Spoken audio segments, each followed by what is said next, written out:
Meet again March 1st at Pauley Pavilion. Some of the celebrities in the house to watch last night's game. Comedian Kevin Hart, actresses Sanae Lathan and Jessica Alba, USC legend Cheryl Miller, Dodgers manager Dave Roberts, Washington Commanders quarterback Jaden Daniels, Russell Westbrook, LA Sparks guard Kelsey Plume, former NBA players Dwayne Wade and Danny Ainge, and Vanessa Bryant and her daughter Natalia, a film student at USC. No debates, no speculation, just the info you need. That's your KBLA Sports Minute. I'm Ray Richardson on KBLA Talk 1580.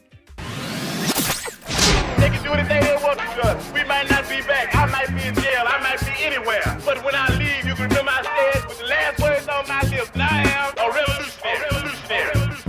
On Saturday, February 22nd, you are invited to A Night with the Panthers, a special fundraiser dedicated to supporting Black Panther veterans who now require assistance with essential needs such as medicine, food, and housing. These Black Panther veterans championed human rights, fed the hungry, educated the community, and stood as powerful symbols of resistance and resilience. Despite their incredible sacrifices, loving and serving the people did not come with retirement plans or financial security. So, now it's our time to honor their legacy and ensure that they are cared for with the dignity they deserve. You can help by attending and supporting A Night with the Panthers, Saturday, February 22nd, 6:30 p.m. to 10 p.m. at the Project 43 Team Post Center, 6841 Crenshaw Boulevard, Los Angeles. For more information, contact Black Panther Party Breakfast at gmail.com or call 707-554-2784. That's Black Panther Party Breakfast at gmail.com or call 707-554-2784. This is a community call to action from KBLA Talk 1580.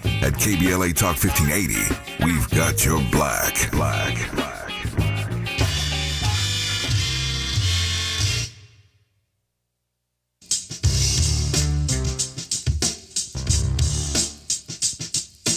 DJ Doc, you know he's down with us. D Square, he's down with us. Keyboard Money Mike is down with us. ICU, you know he's down with us. D-Nice and Mick Boo, they're down with us. Miss Melody, she's down with us. Just Ice and DMX, they're down with us. My manager Mo, he's down with us. Castle D, boy, he's down with us. DJ Red Alert, he's down with us. RoboCop, boy, he's down with us. Making funky music is a must. I'm number one. Number one. I ain't heard that KRS joint for a minute. But that's your walk-on music, Mandela Kaise. Thank you so much. That got us up. That's all right. You dating me too. Yeah, that's all right. I don't mind. I said if I weren't 52, I'd be dead, right? So I'd rather be 52. Exactly. There we go. Much rather be on this side of the number. That's right. Yeah. That's right. So my name is Melina Abdullah. I'm honored to be sitting in Dominique DiPrima's chair this morning and honored to be in conversation with Mandela Kaise, who is known, I introduced you the first hour, as if you are in any sort of justice movement, especially in the realm of educational justice, you can't not know Mandela Kaise. I think you were one of the first people I met when I moved to Los Angeles in the mid-90s. I moved here for grad school and immediately met you doing work. Park. Yes, that's right. That's right. So I'm grateful to be in studio with you. Mandela Kaise is the president of New World Education. And what we're talking about today is the City of Los Angeles Reparations Commission. You're a commissioner on that commission, and there's a lot moving. We have a lot to talk about, as we say here at KBLA. We have a lot to talk about. I think just to get folks up to speed, people don't always understand why a city like Los Angeles, which is not a southern city, right, would have a reparations commission. What is it that you're exploring? What are we fighting for?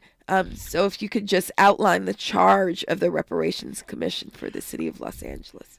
Yeah, it is, I think, a unique and really very opportune idea that the reparations movement has been taken up at state and local levels. I think we've learned a lot. I think intuitively we felt like it's a federal issue. The federal government must deal with it. We still believe that to be true.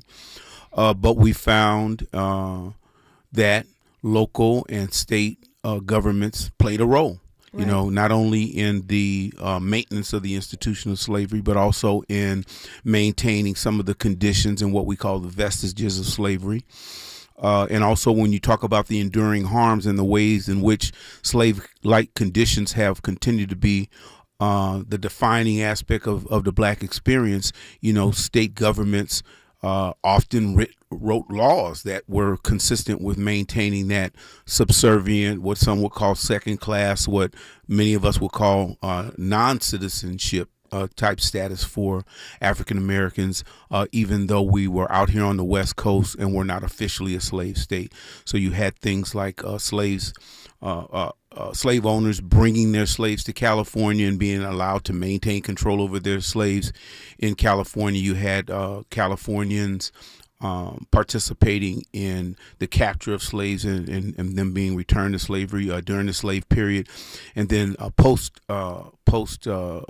Civil War, you know, you had folks collaboratively participating with Southern governments in keeping enslaved populations, you know, out of California, out of a free state set of laws and conditions. So there were a lot of ways in which local and state governments participated. And then upon what we're looking at specifically in the case of Los Angeles is you know, the establishment of Los Angeles as a municipality and its charter in 1925, and we're looking at ways in which systemic racism was embedded in the laws and the practices of city government from that time really to the present. Right. So the foundation of the city of Los Angeles before it was incorporated as a city, I think most famously when we think about Biddy Mason, right? Biddy Mason having to sue for her own freedom. So we can think about chattel slavery and the complicity and involvement in chattel slavery of the city of Los Angeles and, you know, the foundation of the city before it was even incorporated. Before it was incorporated, yes. And then we think about, I think it's really important that you think about how all of that informed systems. Kelly Lytle Hernandez's book, City of Inmates, talks a lot about how the city of Los Angeles really kind of is grounded in this history of enslavement and dehumanization of Black people, and how the jail system and policing system also brought that forward. And then before we came on air, you talked about having folks who were impacted by the Eaton fire. So even when we think about Black folks settling in Altadena, how did the land use policies of the city of Los Angeles force Black land ownership out of the city so that Black folks had to settle in unincorporated areas like Altadena? Can you talk a little bit about those systems, land use, you know, residential? One of the things we talk about in Black Lives Matter, you know, we bought that building, the Center for Black Power, right across the street from Lamert Park, right next to the train station. When we closed on that building, the gift that we were given by our pro bono realtor, George Fothery, who's phenomenal. He was the leader of the lawsuit for Bruce's Beach, right? The gift he gave us was a framed copy of the restrictive covenant that was still on that building. That nobody Black could purchase that building. So as you're talking about, you know, these systems, can you talk about that? Yeah, so there's a long history in Los Angeles, as you've alluded to, of preventing Black folks from purchasing and owning land, restricting ownership to certain parts of the city, often those parts that were most vulnerable to things like floods or poor land conditions, toxic waste and toxic conditions, environmental conditions in those areas. And I think in our study, there's a lot of emphasis on the various series of laws, the collusion between city planners and real estate folks in, redlining and preventing our folks from being able to have access to housing loans. So all of those systems have been in play. I think one of the things that is less addressed and also less talked about is also how policies contributed to, slum-like conditions. There's some reference to that in the study, but I think a lot more could be said even about rental policies and how folks have been forced to overpay for, poor housing conditions, overcrowded housing conditions, the role that the city planning department and LA's housing department should have had in, regulating rental housing and ensuring that folks' rights were respected. Unfair and unlawful evictions are a part of that history.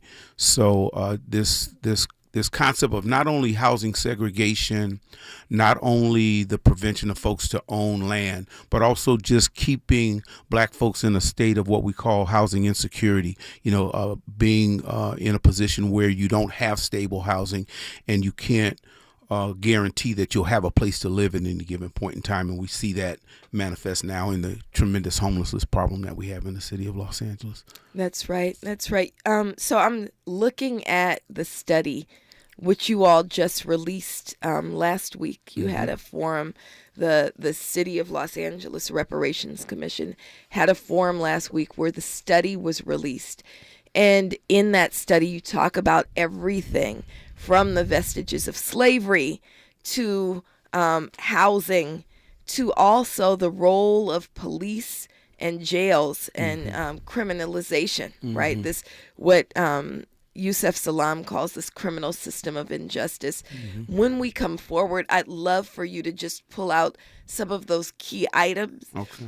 And then also what it is we're looking for the city to do, right? So what role does the city play in remedying these harms? More with Mandla Kaise when we come forward. We'll take your calls as well at 800-920-1580, 800-920-1580. She's reclaiming her time on KBLA Talk 1580. More First Things First with Dominique DiPrima when we come forward. It's KBLA Talk 1580's third annual Black History Month luncheon, and you're invited. This is year 2 of our climate justice work, and this year's $2 million 12-month campaign is all about linking and combating the relationship between climate and Black health. We already know that these wildfires will leave in their wake even greater inequities, including negative impacts on Black health, given the toxic air pollutants circulating in the air we breathe. So, as part of this year's climate campaign, we're honoring Black doctors and leaders in healthcare at our annual Black History Month luncheon, Friday, February 28th at noon. If you would like to join us, just go to our KBLA 1580 website and register for your chance to be our guest at the luncheon. We'd love to see you. And in case you haven't heard the news, KBLA Talk 1580 was just named one of the semifinalists for the American Climate Leadership Awards 2025. Caring about the climate, caring about the community, changing the conversation. We're KBLA Talk 1580, and we don't black down. Sometimes we lose, sometimes we win. Sometimes we try to fit it all in. Sometimes we don't know what's in store. Sometimes we find what we're looking for. Sometimes we're rolling easy and free. Sometimes 1 and 1 makes 3. So much to love along this ride. That's why Nationwide is on your side. Nationwide Mutual Insurance Company and Affiliates, Columbus, Ohio. Our daughter Jessie loves playing detective. A clue. But since we discovered she has sensitive skin, we've been playing detective too. We thought the problem was our puppy. But it was actually our old detergent. Aha! So we switched to Tide Free and Gentle. Tide Free and Gentle provides an excellent Tide clean, and it doesn't leave behind irritating residues like dyes or perfumes, so it's gentle on your skin. Case closed. If it's got to be clean, it's got to be Tide Free and Gentle. What you want to do, huh? KBLA Talk 1580 is thrilled to share that we have been named as a semi-finalist for the coveted American Climate Leadership Awards, honoring our climate work last year. We're also delighted to announce year 2 of our Climate Justice Crusade. This year's $2 million 12-month campaign will link and combat the relationship between climate change and poor health outcomes for African Americans and the poor. Climate inequities have taken a toll with multiple health triggers in the Black community, such as extreme heat and poor air quality, made worse by the recent wildfires. Our work to ensure climate justice and climate equity continues. In the coming weeks and months, you'll be hearing a lot more about our 2025 climate campaign. To learn more about our plans for this year and the companies and organizations supporting us, log on to our website at kbla1580.com. Caring about the climate, caring about the community, changing the conversation. At KBLA Talk 1580, we've got your black.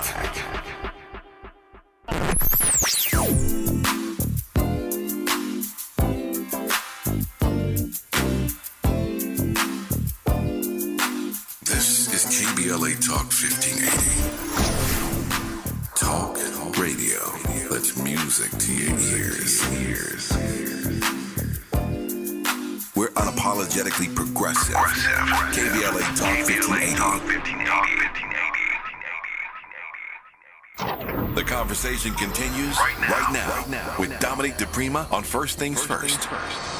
And we're on First Things First. My name is Melina. Abdullah sitting in Dominique's chair this morning. We will send her healing energy this morning. Grateful to be in conversation with Mandla Kaise, who is a City of Los Angeles Reparations Commissioner. And I know that many of you were saying City of Los Angeles Reparations Commission, but one of the things that we were talking about is how important it is to talk about how the harms of chattel slavery and all that descend from it are localized, what impact it has on everything from housing to criminal systems of injustice to education to land use. All of these things are the ways in which we live in the city of Los Angeles. So it's very, very important to have conversation about it, but also to figure out how we move forward. What are the remedies that we're going to be talking about? What remedies can we advance as we acknowledge harms? It's important to get to, that's what reparations is, right? Yeah. Repair. Exactly. How do we repair or begin to offer repair for the harms that were suffered by those who walked before us, but we still endure, right? There is still, and I could go off on a whole tangent, you're an education person, right? I'm still a mama of school-age children. Right. And when we think about what's happening within our schools and the kind of pullback of recognizing harms that exist in our school system as a result of inequality and inequity. I think that's really important. So Mandla Kaise, we're looking at this report, which was just released a couple weeks ago. Is it even been a couple weeks? Yeah, I guess it's been a couple weeks because end of January. 1 week? Yeah. It's been only 1 week. The final. Okay, the final came out a week ago. Right. The date on the report tomorrow says January, but I guess they were late. Well, the public had access to it a week ago tomorrow. Okay, so not even. Right. 6 days. 6 days. This report is out. It's a 400-page report that talks about so much, including the background of the city of Los Angeles. What are some really important points? What are the talking points from the report that you would lift up? Yeah, I wanna lift up some points. I want to start, where you left off on the just before we went to break too, and certainly confirm, your what would be a Black Lives Matter, inclination to look at the role that policing and racial terror sponsored by the city, if it's happening with the collusion and the involvement of your police force, that it absolutely is a foundational aspect of the harms that took place in the city of Los Angeles. And we were talking offline about what you learn by having a city level study and why it's needed. And I think, I've learned a lot. To be honest with you, someone who's been active my entire adult life in Los Angeles, I'm familiar as an urban planner with housing segregation and housing insecurity and housing policies, the lack of affordable housing, Los Angeles being one of the most residentially segregated cities in the country. Familiar with all of these things. I'm familiar with police terror. I'm familiar with the over enforcement or the over policing, as you said during the break, of black communities. But we typically tend to look at these things, for some reason, as very separate issues, and we often engage them as separate issues. But I think one of the things that comes out of this report, and one of the things that's lifted up, are the maps, Melina. The literal mapping of where these harms are taking place. And as you're looking at the mapping of different harms, you're realizing that there's overlapping harms taking place in those black communities. And I think when you're looking at it at the state level or the federal level, you tend to look at some of these harms linearly in terms of, one on top of the other, but you don't realize that they're being combined and they're being magnified, and the harm is exponentially increased by the fact that they're happening to people in a concentrated place, and you have folks who are all victims of these same harms, living with and interacting with one another on a regular basis. So I do think people should pay attention to the mapping, pay attention to the physical evolution of the black community in Los Angeles. Starting near downtown. Feel free to be shocked by a map that actually designates the black community as Nigger Town. I mean, it's literally on the map, named in that way. Wow. Some folks called it Negro Alley, but it was on some maps as Nigger Alley. So you're talking about a community evolving from there, which is in the middle of downtown Los Angeles, right near where Chinatown is now. And you're talking about it evolving down Central Avenue. And you see these harms following people down Central Avenue and being, reorganizing themselves to impact a particular group of people no matter where they live. So as they move, those harms move with them and they follow them literally down the map, all the way down to Watts, which was designated as a black community of choice, not so much just by black folks themselves, but by city officials. There's documentation of this being a place where, it would be okay for black folks to live. And there are certain conditions in Watts that made it a less conducive place to live, right? Even when we talk about environmental harms in Watts. Environmental harms, so exactly. Let them live that have been lifted up recently, right? Right. Go ahead, finish your thought. Let them live. Let them live on the places where there are, where the soil has contaminants in it and the air is impossible to breathe, and you have both trains and other, things polluting the air, and so we don't want our children have to play in contaminated soil and breathe in polluted air, but they can. Right. I have literally come to the conclusion that city level studies are needed across the country for us to fully appreciate the depth of these harms. And what they mean for people when it's concentrated and doubled down in particular areas. And that's what I came away with from the study.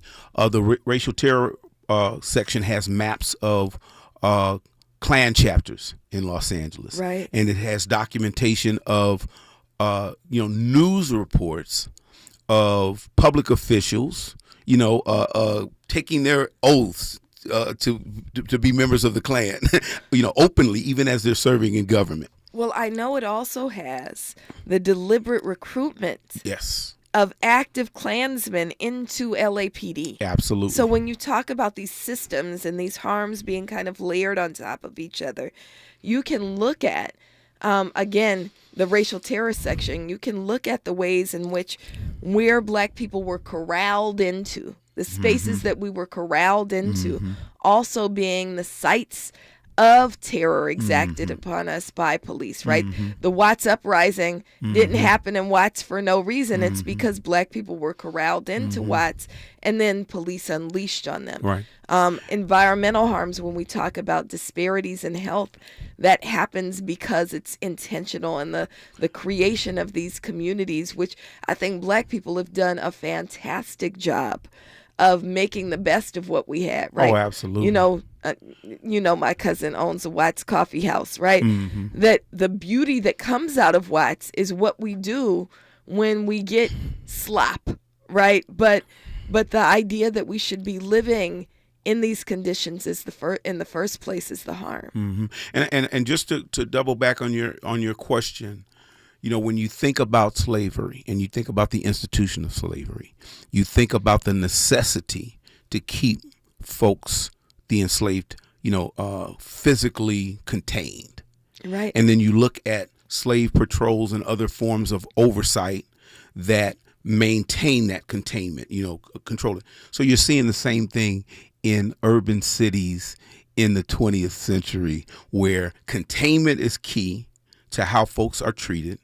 And policing is used to maintain that containment. And we literally can see where it happened in the city of Los Angeles and how that containment and the police enforcement enabled harms to be visited upon people very easily because you have them in a concentrated place. So when you look at the health harms, the lack of access to health care, when you look at the lack of access to capital or loans or even banking facilities, when you look at the lack of access to quality jobs, if you want people to be maintained in certain jobs, having them confined and having that confinement reinforced by policing enables you to kind of control how people move and what they're able to have access to, whether it's resources or whether it's jobs. Right. That's absolutely right. And all of us kind of understand this, I think, intuitively, but the report helps to give us data to say what you're experiencing, what you're feeling isn't something that's just a matter of your imagination, right, or, your own personal conditions. This is systemic. Or a coincidental feature of your culture and of your people, right? These are happening to you because you're Black, and something about being Black that makes you more, conditioned to have these kinds of conditions around you. You're reproducing them yourselves as a culture, right?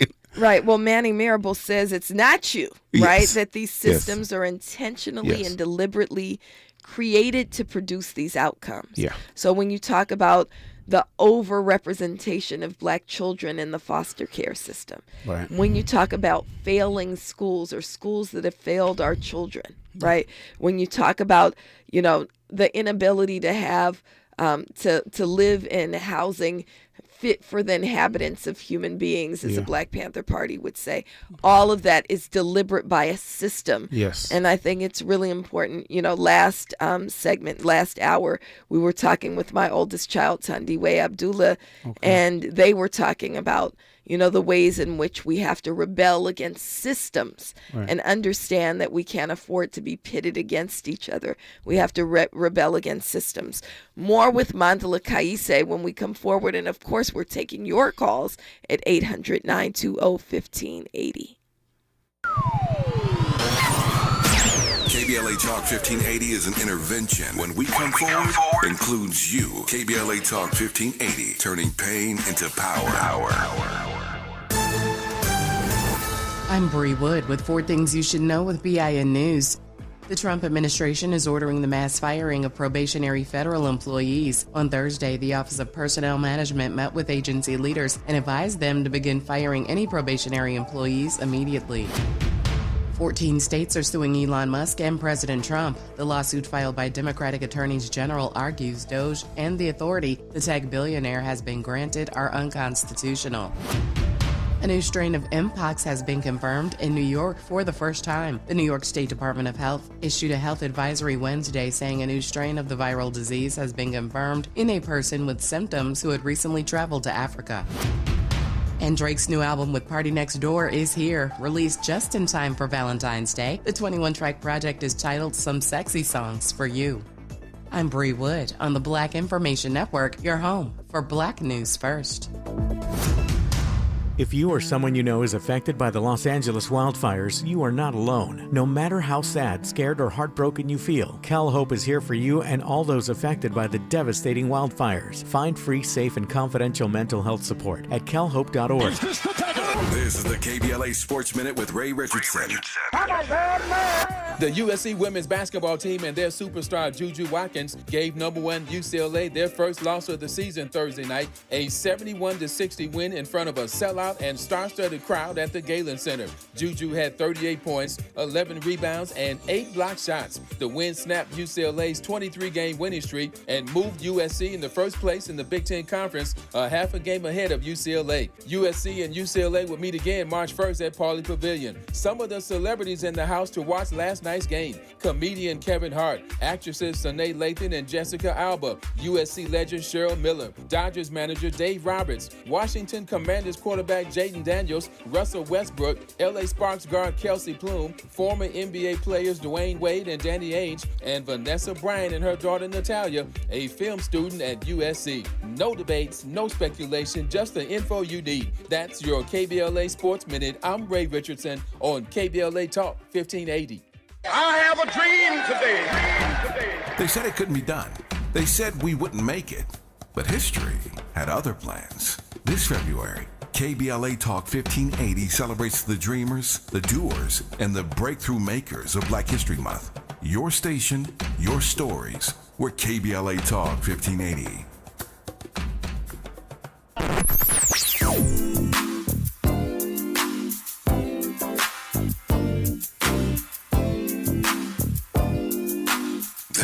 KBLA Talk 1580. Talk radio. That's music to your ears. We're unapologetically progressive. KBLA Talk 1580.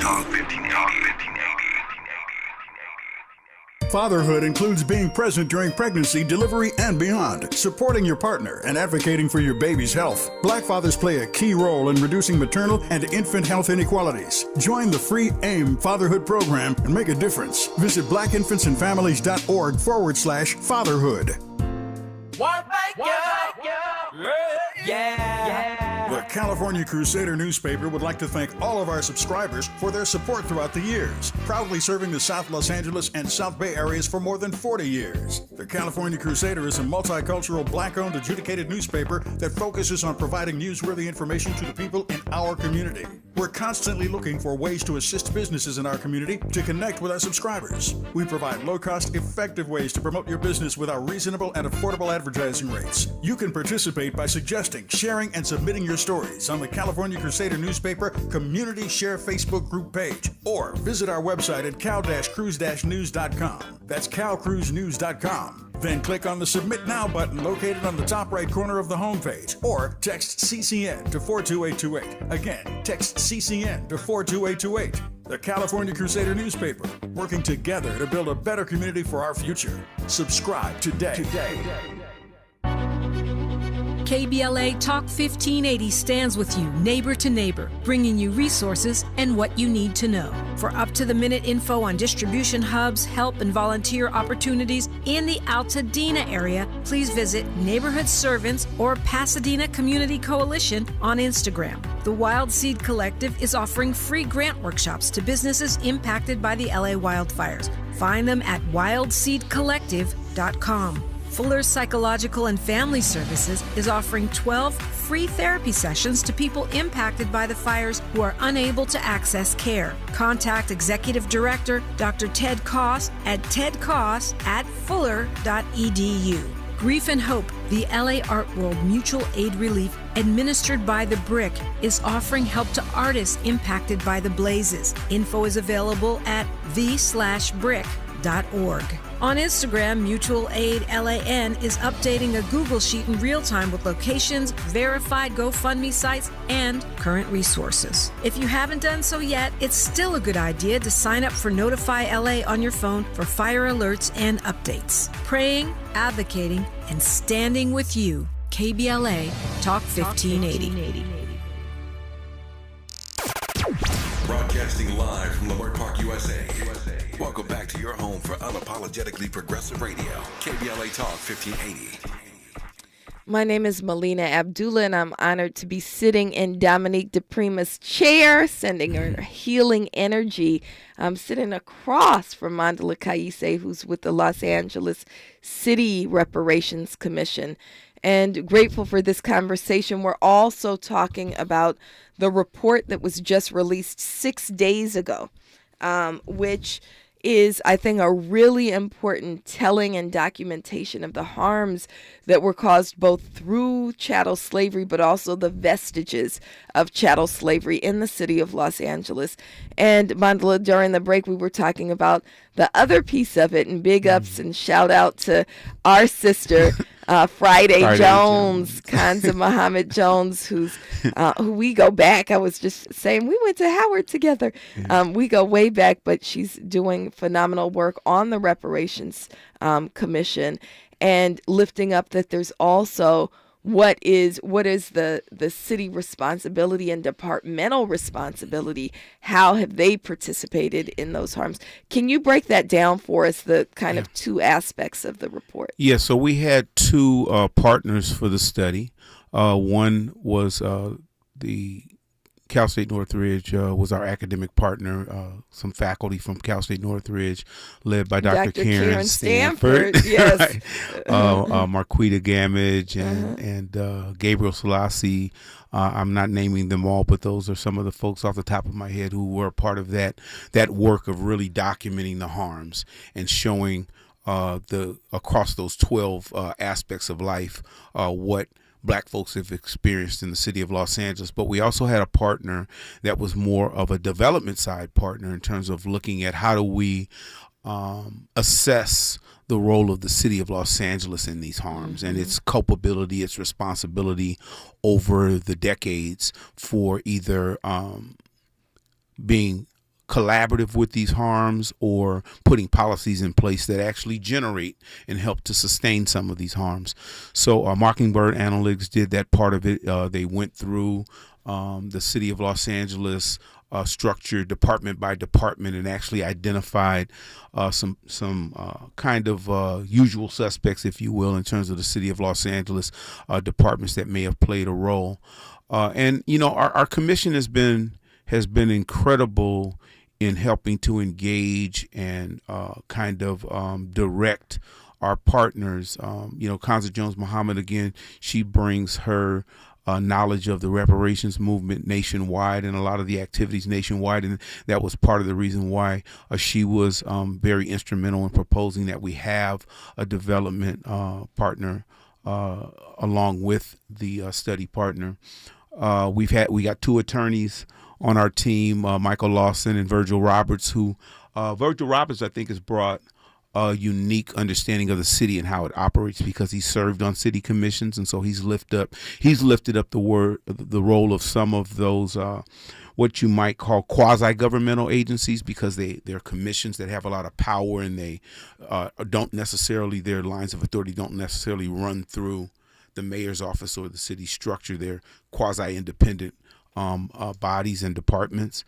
And then we have, you know, other educators, Katrina Vanderwood, who's in the LA Community College District, Mark Wilson, who's with CRCD, Community for Responsible Community Development. Committee for Responsible Community Development. I know the acronym, not 100% right now on the breakdown, but these different perspectives have helped us to have a kind of a broad understanding of not only how these harms unfolded, but what potential remedies may be and how we might approach addressing these harms. But I did want to lift up, and I appreciate you opening up the space for that. That smaller part of the study, it's late in the study.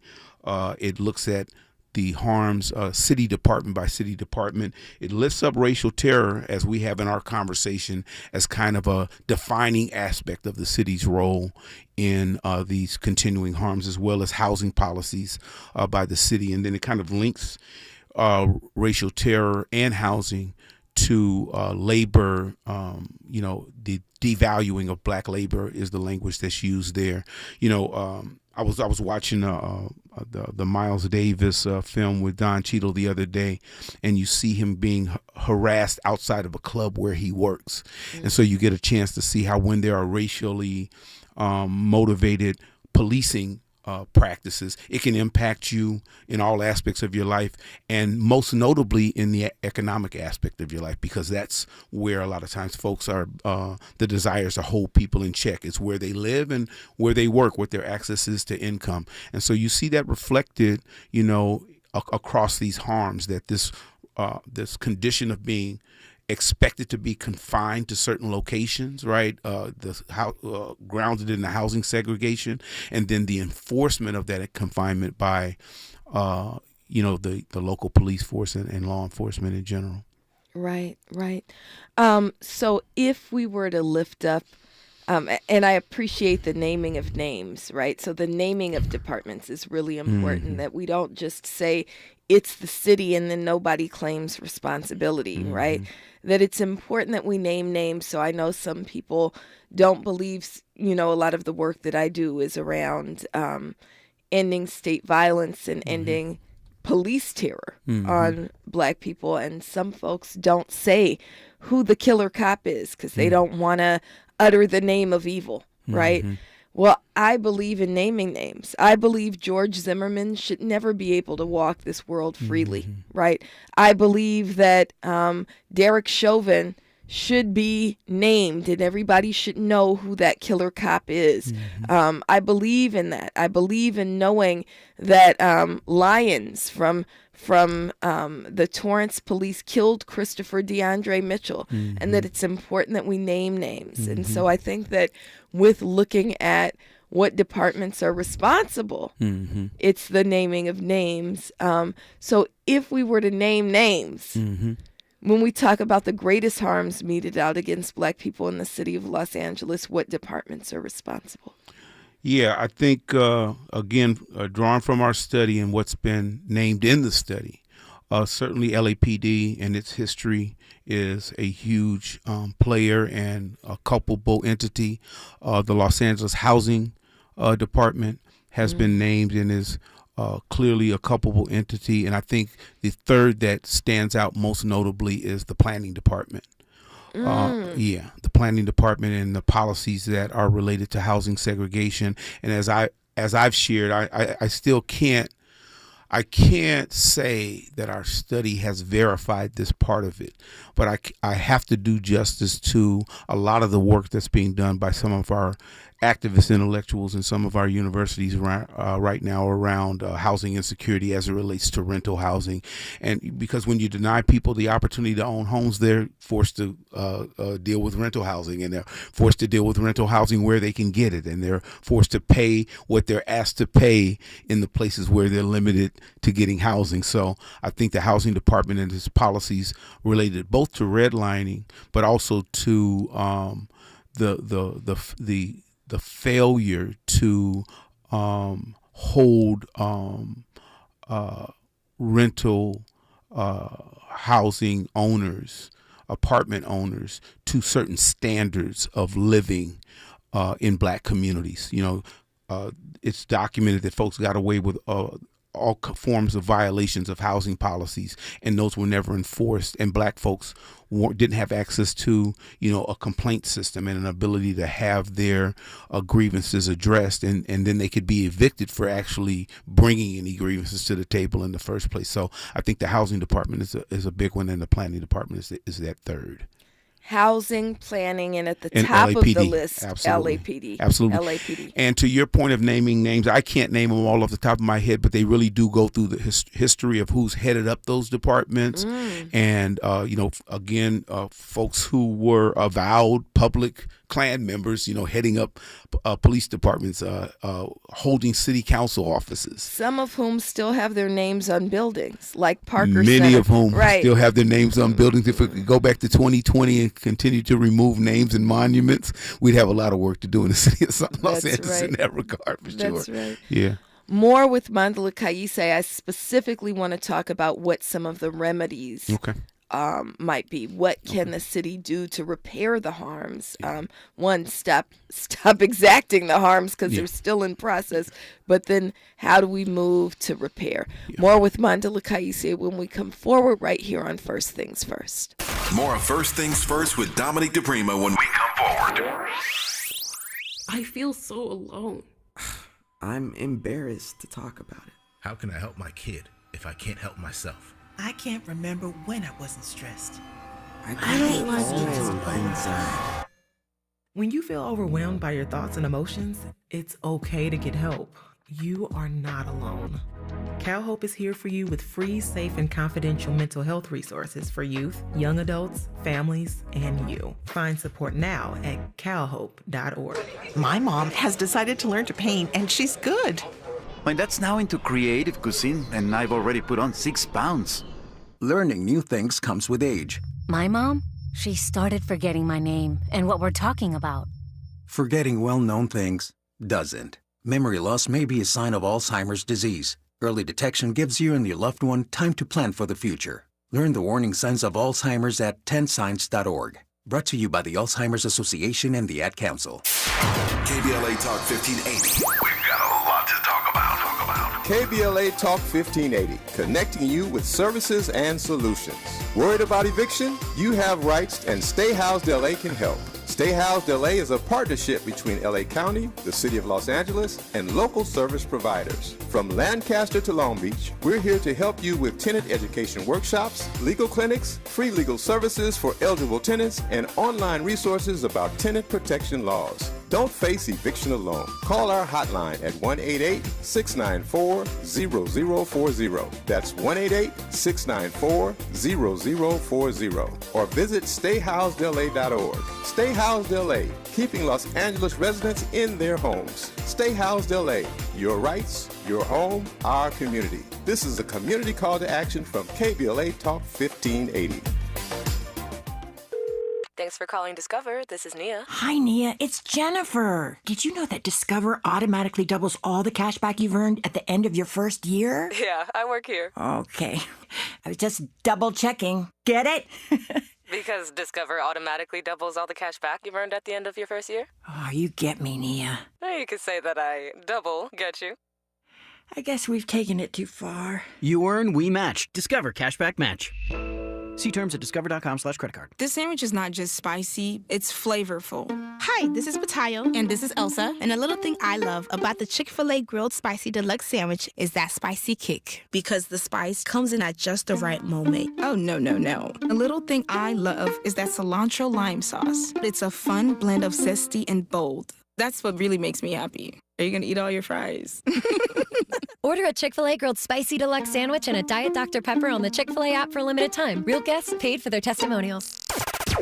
Broadcasting live from Leimert Park, USA. Welcome back to your home for unapologetically progressive radio.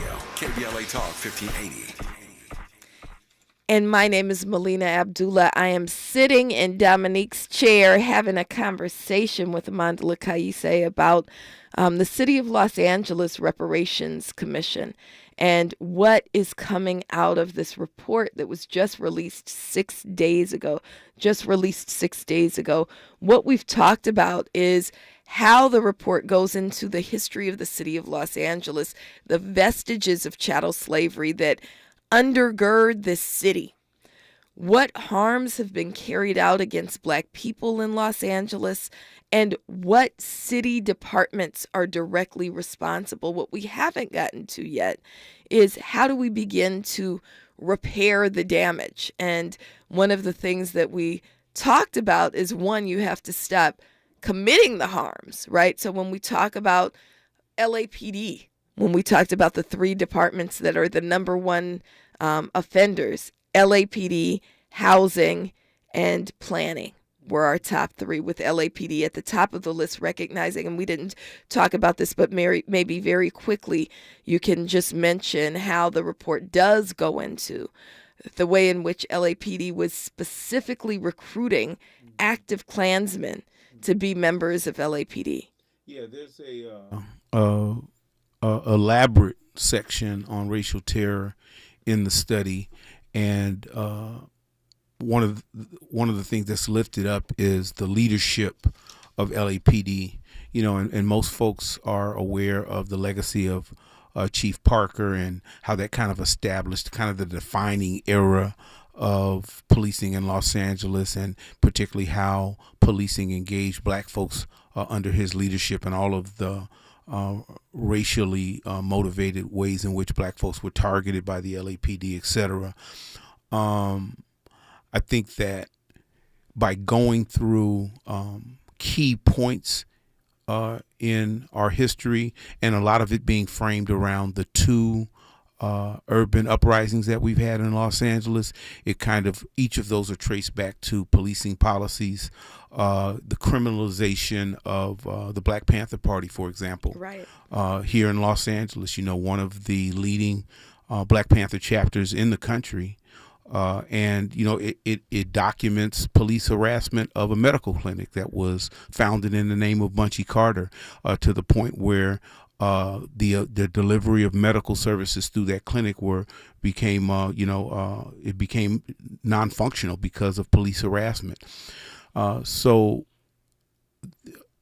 going back to your point about Klan participation in that and collusion in that, you know, it identifies the Klan chapters in and around Los Angeles and documents advertising that actually took place in newspapers, right, mm-hmm. of recruiting Klan members into the LAPD, and there being senior leadership in the LAPD that had Klan membership.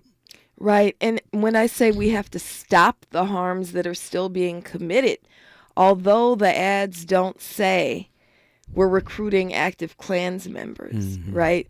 As recently as 5 years ago, LAPD mm-hmm. was actively recruiting from white supremacist outlets like mm-hmm. Breitbart, right? Mm-hmm. They were recruiting for LAPD officers using the most radically right-wing and racist outlets to get people to join the ranks of LAPD. Right. And so this is not something that stopped. They might not any longer say we want you to be members of the Klan, but that's who they're recruiting, given I don't know any black person who's ever read Breitbart, right? Mm-hmm. But given where they're recruiting from, this is something that continues. And mm-hmm. so when we talk about repair, one, how do we stop these harms? Because we know that, especially when we talk about housing, and I think about the work of people like your brother and mine, Pete White with LA Community Action Network, that they're unveiling the fact that when we talk about Skid Row, we might be talking about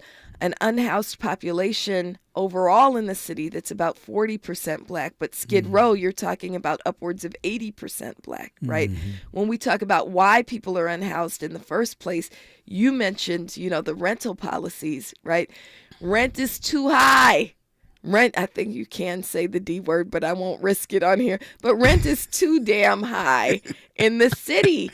And that's why people are unhoused. They're not unhoused because they are, grappling with mental health conditions. They become, subject to mental health conditions because they're living on the streets, but they didn't start out that way. They're not unhoused because of drug use. The number one reason people are unhoused is because the rent is too high. Yeah. And so how do we, and we only have about 5 minutes to finish out this conversation, but how do we, one, stop the harm, and then two, how do we move towards repair? The report lists a number of recommendations that suggest that we need policies that prevent some of the things that have contributed to these harms from happening in the first place, as you suggested. It's not very specific in the area of defining specific policies that need to be put in place, but we do know that we need transformative housing policies. We need housing policies that will support the availability of affordable housing, as well as supporting the ability for people to pay. One of the things that obviously has been tested in the city of Los Angeles and being tested in other parts of the country is universal basic income. People having at least the ability income-wise to afford housing, right? So I think housing availability and housing affordability should be a foundational aspect of a universal basic income program. So these are kinds of things that are being rolled out. As far as policing policies, I think one of the things that we've been grappling with in the city of Los Angeles for years is having leadership that has, leadership in law enforcement that has a track record of a different approach to law enforcement. We recently lost our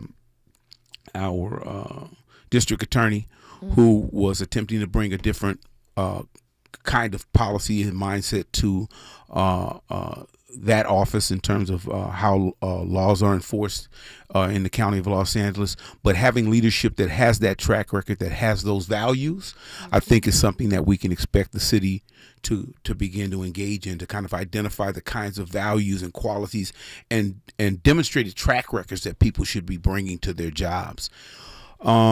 When you talk about policing policies, housing policies, the planning department, I think is an area where folks have to be active in putting together leadership in both the planning commission and the planning department that, again, has a different set of values in terms of what's prioritized, how land use is made more accessible in an equitable way, and also policies that put some human controls on the cost of housing, the purchase of housing, the affordability of housing, and really regulating the way in which the role that lenders play in ensuring that people have access to the capital. And with just about 2 minutes left, what kind of resources are being put behind these repairs? Well, that's a decision that's forthcoming. It's not until we put our actual proposal forward that we will know, what the city is willing and able to commit. But I'm of a mind of, putting proposals forward. And I think most of our commission is there where we will ask for what is needed, what is called for, and then it'll be up to the decision makers on the city council and in the mayor's office and in the city to decide where resources can be deployed. But I'll tell you this, and I shared this at Saturday's event. We should be looking at emergency type conditions when we talk about reparations. There should be urgency in corralling a system and a set of processes that have unfolded over time, and we should be willing to debt finance it if necessary. It's budget season. We want people to weigh in on it. There is a question that we crafted kind of feeding off of the work that you all have been doing that's in the People's Budget Survey. We want to encourage people to complete that. You can go to peoplesbudgetla.com. If you think the city of Los Angeles should invest in reparations, please make that known. We do roll that out every year for the mayor to consider, but we do need those resources put in because otherwise it's just a report. Where can people get the report in just about 30 seconds? Yeah, you could just go to the City of Los Angeles Human Rights and Equity Department. Okay, and we'll also tweet that out. Because there's a link available. We'll tweet that out so that folks have that link. Thank you so much for joining us, Abdullah. Thank you for stepping in this morning and doing the emergency duty. And it's always good to be connected with you, Melina. Really appreciate the work that you've been doing on behalf of our community citywide. Thank you, and I appreciate you as well. When we come forward, we'll be talking about the new Oscar-nominated film, The Last Ranger. KBLA 1580 Santa Monica. I'm Bree Wood with 4 Things You Should Know with BIN News. The Trump administration is ordering the mass firing of probationary federal employees. On Thursday, the Office of Personnel Management met with agency leaders and advised them to begin firing any probationary employees immediately. 14 states are suing Elon Musk and President Trump. The lawsuit filed by Democratic attorneys general argues DOJ and the authority the tech billionaire has been granted are unconstitutional. A new strain of Mpox has been confirmed in New York for the first time. The New York State Department of Health issued a health advisory Wednesday saying a new strain of the viral disease has been confirmed in a person with symptoms who had recently traveled to Africa. And Drake's new album with Party Next Door is here, released just in time for Valentine's Day. The 21-track project is titled Some Sexy Songs for You. I'm Bree Wood on the Black Information Network, your home for Black News First. If you or someone you know is affected by the Los Angeles wildfires, you are not alone. No matter how sad, scared, or heartbroken you feel, Cal Hope is here for you and all those affected by the devastating wildfires.